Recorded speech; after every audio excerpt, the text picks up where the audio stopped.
Bismillahirrahmanirrahim. I am Professor Shahid Mahmood and I am going to teach you here geometric progression. Geometric progression basically ये हमारे पास sequence की second type है। इससे पहले हम आपको अर्थमेटिक प्रोग्रेशन के बारे में बता चुके हैं। जैसे एपी होता है इसी तरीके से ये हमारे पास ज्योमेट्रिक प्रोग्रेशन जनरेट होता है। थोड़ा सा डिफरेंस है।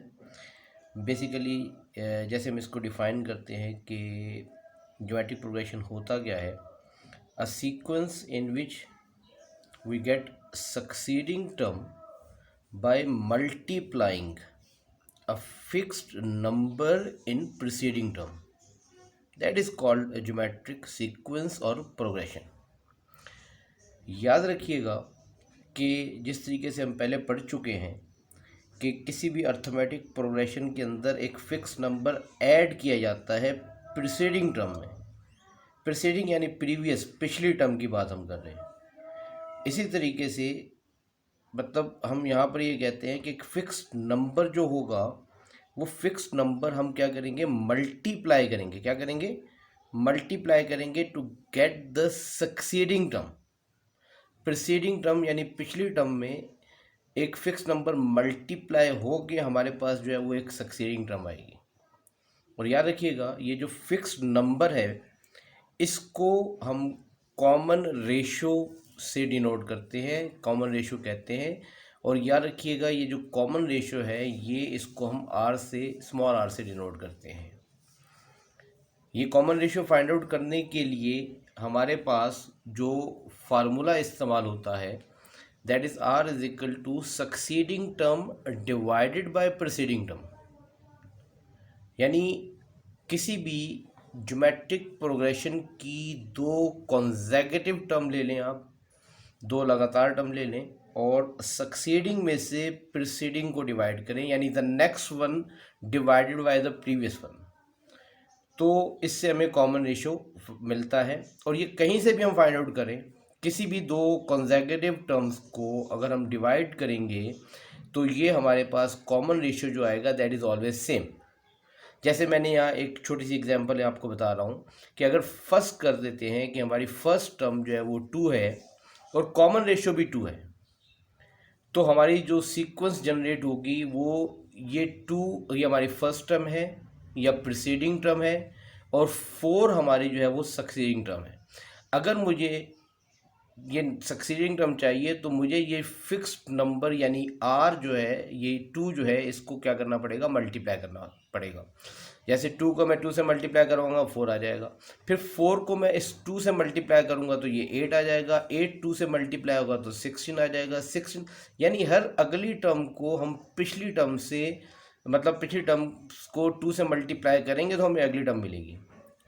तो ये हमारे पास ये जो 2 है ये this is called the common ratio.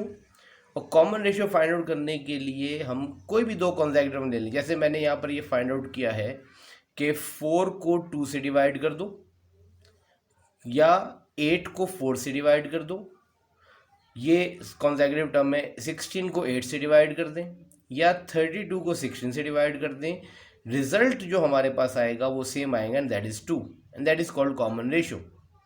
तो मैं कहीं से भी ये रेशो फाइंड आउट करूँगा तो ये बुनियादी तौर पर किसी भी ज्योमेट्रिक प्रोग्रेशन की ये पहचान होती है कि आपके पास जो कॉमन रेशो आता है वो हमेशा सेम आता है।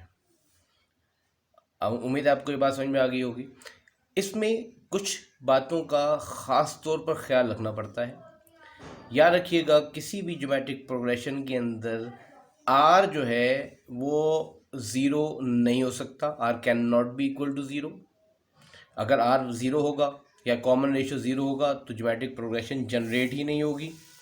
इसी तरीके से कोई भी टर्म जो है वो आपके पास ज़ीरो नहीं हो सकती, या फर्स्ट टर्म यूँ कह सकते हैं आप ज़ीरो नहीं हो सकती, या कोई भी टर्म हम ज़ीरो नहीं हो सकते, मतलब ज़ीरो नहीं सकते, क्योंकि अगर आपके पास कोई टर्म ज़ीरो हो जाएगी तो फिर आपके पास ज्योमेट्रिक प्रोग्रेशन जो है वो जनरेट नहीं होगी। तो ये हमारे पास बेसिक्स थी, ये हमारा बेसिक कॉन्सेप्ट था। आप कोई भी फिक्स नंबर ले लें, फर्स्ट टर्म जिसको हम फर्स्ट टर्म कहते हैं, और उसको हम रेशो से मल्टीप्लाई करते चले जाएंगे तो मेरे पास जो है वो एक रिज़ल्ट आएगा जो हमारे पास जो है ना वो अगली टर्म या एक सीक्वेंस जो है वो जनरेट करके देगा। अब हम बात करेंगे किसी भी ज्योमेट्रिक प्रोग्रेशन में जो इम्पोर्टेंट चीज़ होती है वो उसकी होती है general term. General term of geometric progression, याद रखिएगा किसी भी ज्योमेट्रिक प्रोग्रेशन की अगर हम जनरल टर्म फाइंड आउट करना चाहते हैं तो ये हमारे पास इसका एक तरीक़ेकार है। जैसे मैंने यहाँ पर ये एक्सप्लेन कर रहा हूँ। फर्स्ट कर लेते हैं कि हमने कहा जी कि ए हमारे पास जो है वो that is the first term of a geometric progression and R is the common ratio of geometric progression।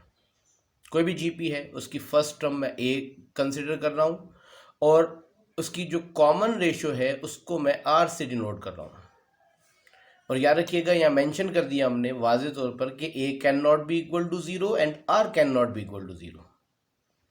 Then by the definition of the geometric progression हमारे पास जीपी कैसे जनरेट होगी कि फिक्स्ड नंबर मल्टीप्लाई होता चला जाएगा और हमें अगली टर्म मिलती चली जाएगी।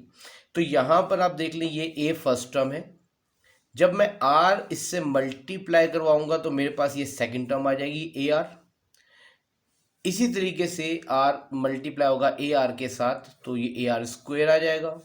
ए आर स्क्वायर से मल्टीप्लाई होगा आर तो a R cube, A r power 4, A r power 5, A r power 6 and so on. Multiply करते चले जाए आपकी जो है वो टर्म्स जो है वो बढ़ती चली जाएंगी।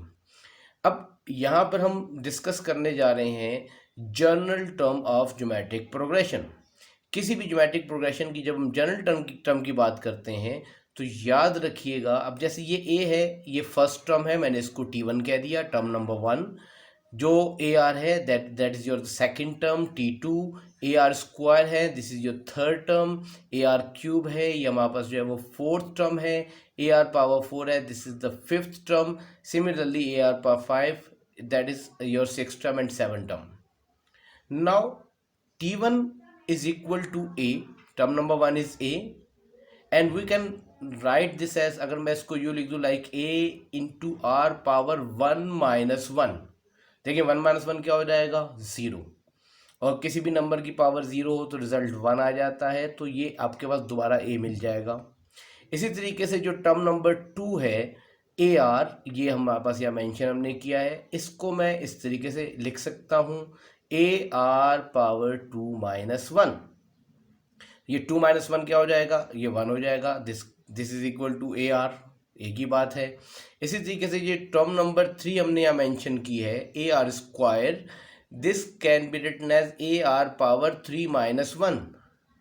एंड इसी तरीके से आप इसको कंटिन्यू करते चले जाएं तो यहाँ आपको पता चलेगा कि ये देखें, ये हम इसी पैटर्न को फॉलो करके जब हम इसको आगे मूव करते चले जाएंगे तो आप ज़रा गौर से देखिए, इस पैटर्न को फॉलो करते हुए हम आगे बढ़ते चले जाएंगे। जैसे T4 है तो a r power 3, term number 4 है ए आर पावर 3, ठीक है, और this can be written as a r power 4 minus 1।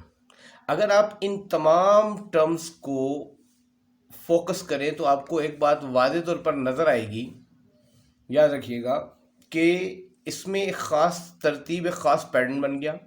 जैसे ये देखें इक्वल के तरफ आप अगर ऑब्जर्व करें, ये ए हर टर्म में मौजूद है, मल्टीपल के अंदर आ रहा है, साथ में आर है, और ये आर की जो पावर अगर आप गौर से देखें तो आपको क्लियरली नज़र आएगा कि ये यहाँ पर ये 1 माइनस 1 आ गया, 2 माइनस 1, 3 माइनस 1, 4 माइनस 1, ये माइनस 1 सब में आ रहा है। और ये देखें 1 2 3 4 ये सीक्वेंस से ये पावर आती जा रही है। अब देखें इस 1 का ताल्लुक किसके साथ है, ये देखें T1 के साथ। ये टर्म नंबर 1 है तो यहाँ 1 आ रहा है, यहाँ 2 है तो यहाँ पर ये 2 आ रहा है, ये 3 है तो यहाँ पर ये 3 आ रहा है, इसी तरीके से ये 4 है तो यहाँ पर ये 4 आ रहा है। चलते चले जाएंगे तो अगर मैं यहाँ पर टर्म नंबर n की बात करूँगा तो ये यहाँ पर बाकी सब वैल्यू सेम रहेंगी, a भी सेम रहेगा, r भी सेम रहेगा, -1 भी सेम रहेगा और ये n से रिप्लेस हो जाएगा। तो ये हमारे पास एक जनरल टर्म का फार्मूला है Tn is equal to a r power n minus 1। बहुत सारी बुक्स में इस Tn को an से रिप्रेजेंट किया हुआ है, स्मॉल ए एन से एक ही बात है, अब टी एन लिखे ए एन लिखे इससे कोई फ़र्क नहीं पड़ता। याद रखिएगा ये हमारे पास ये जो टी एन है, इस टी एन को हम nth टर्म भी कहते हैं, इसको हम जनरल टर्म भी कहते हैं। ये लास्ट टर्म से भी इसको रिप्रेजेंट किया जाता है। आप कोई भी नाम कह दें, अगर कोई आपसे क्वेश्चन में कहता है अगर find the nth term, general term, last term, तो इसका मतलब सीधा सीधा ये होगा कि वो हमें टी एन फाइंड आउट करने को कह रहा है। और याद रखिएगा जो जनरल टर्म होती है, किसी भी सीक्वेंस के अंदर जो जनरल टर्म होती है, हम पहले भी आपको बता चुके हैं, फिर दोबारा बता देते हैं, ये पूरी सीक्वेंस की रिप्रेजेंटेटिव होती है, ये पूरी सीक्वेंस को रिप्रेजेंट कर रही होती है। अगर मुझे ज्योमेट्रिक प्रोग्रेशन के अंदर जो सीक्वेंस मौजूद है, मुझे कोई भी टर्म फाइंड आउट करनी है, तो मैं यहाँ पर, मुझे फ़र्ज़ कर लें मुझे 5वीं टर्म चाहिए, तो मैं यहाँ पर n की जगह 5 रिप्लेस कर दूंगा, ये t5 हो जाएगा और ये आ जाएगा AR पावर 5 माइनस 1 यानी AR पावर 4। और अगर आप ऊपर देखेंगे तो ये देखें इसकी जो 5वीं टर्म होगी वो AR पावर 4 होगी। जैसे 4th टर्म यहाँ देखें ये मेंशन किया हुआ है, जो टर्म नंबर 4 है ये AR पावर 3 है। अगर मैं n की जगह 4 रख दूंगा तो this will become T4 is equal to AR power 4 minus 1 that is AR power 3। और यहाँ देखें इसकी 4th टर्म जो है वो AR पावर 3 है। तो इसी तरीके से हम ये कह सकते हैं कि ये हमारे पास जनरल टर्म है और ये जो TN है is equal to AR power n minus 1, ये पूरी सीक्वेंस की जनरल टर्म कहलाएगी, पूरी ज्योमेट्रिक प्रोग्रेशन की जनरल टर्म है। इससे हम किसी भी जीपी के अंदर कोई भी टर्म अगर हमें फाइंड आउट करनी है तो हम इस फार्मूले को यूज़ करके हम फाइंड आउट कर सकते हैं। यहाँ पर हमारे पास याद रखिएगा ये जो ए है ये फर्स्ट टर्म को रिप्रेजेंट कर रहा है किसी भी जीपी की। आर उसका कॉमन रेशियो है, बता चुका हूँ। आर हम कैसे फाइंड आउट करते हैं, सक्सीडिंग डिवाइडेड बाय प्रीसीडिंग। कोई भी दो कॉन्सेक्यूटिव टर्म ले लीजिए और उसमें जो नेक्स्ट टर्म है उसको प्रीवियस टर्म से डिवाइड कर दें तो आपके पास कॉमन रेशियो आ जाएगा। और याद रखिएगा ये भी कि किसी भी ज्योमेट्रिक प्रोग्रेशन के अंदर जो कॉमन रेशियो होता है वो सेम होता है। यहाँ पर ये जो एन आपके पास नज़र आ रहा है ये नंबर ऑफ टर्म्स को रिप्रेजेंट कर रहा है। तो ये हमारे पास एक फार्मूला बन गया किसी भी ज्योमेट्रिक प्रोग्रेशन को सॉल्व करने के लिए। अगर हमें कोई भी जीपी दे दी जाए, उसकी कोई भी टर्म फाइंड आउट करनी हो, इस फार्मूले के अंदर इस वक्त हमारे पास 1, 2, 3 और 4 TN, AR और N ये 4 वैल्यूज़ हैं। और इन 4 वैल्यूज़ में से आपको कोई भी 3 वैल्यू दे दे तो हम चौथी वैल्यू फाइंड आउट कर सकते हैं। तो आइए हम इसकी फर्दर जो है वो कुछ एग्जांपल्स देखेंगे, एग्जांपल्स कुछ क्वेश्चन सॉल्व करेंगे इस फॉर्मूले को यूज़ करते हुए। ज्योमेट्रिक प्रोग्रेशन के हम कुछ क्वेश्चन सॉल्व करने के लिए जा रहे हैं, तो ज़रा तवज्जो फरमाइएगा।